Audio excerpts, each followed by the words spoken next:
ফুটবলের মতো ক্রিকেটেও সুখবর নেই মোহামেডান সমর্থকদের জন্য।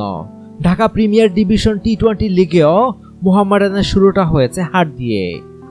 আজ মিরপুর শেরেবাংলা স্টেডিয়ামে মোহাম্মদ আশরাফুলের মোহামেডান 22 রানে হেরেছে শাইনপুকুর ক্রিকেট ক্লাবের কাছে। শাইনপুকুর প্রথমে ব্যাটিং করে রানের পাহাড় গড়েছিল, যেটি সম্ভব হয়েছে শুভাগত হোম চৌধুরীর রেকর্ড গড়া এক ইনিংসের জন্য। সঙ্গে তহিদ হৃদয়ের 50।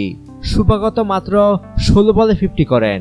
এটি স্বীকৃত টি-20 ক্রিকেটে বাংলাদেশি ব্যাটসম্যানদের মধ্যে দ্রুততম 50। শেষ পর্যন্ত 18 বলে 58 রান করে ফিরেন তিনি। তার ইনিংসে ছিল 6টি ছক্কা ও 4টি চারের মার। তহিদ 66 রান করেন 41 বলে। তিনি 4-6 মেরেছেন 4টি করে।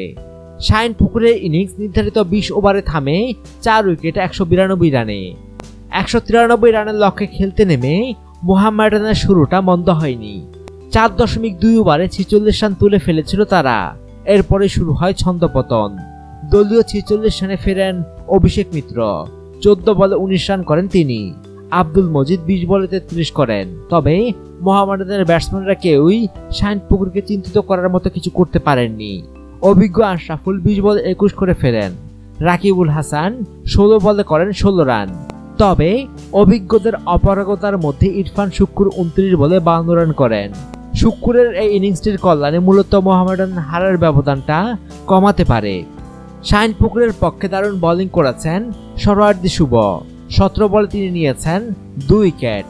সুজন হাওলাদার ও হামিদুল ইসলামও 2টি করে উইকেট নিয়েছেন যথাক্রমে 40 ও 34 রানে। আফিফ 7 রানে নিয়েছেন 1 উইকেট। 1 উইকেট নিয়েছেন দেলোয়ার হোসেনও। অনুগ্রহপূর্বক সংবাদটি লাইক ও শেয়ার করুন এবং দেশ বিদেশের সর্বশেষ খবর জানতে স্পোর্টস লাইট সাবস্ক্রাইব করে বেল আইকনে ক্লিক করে রাখুন। ধন্যবাদ।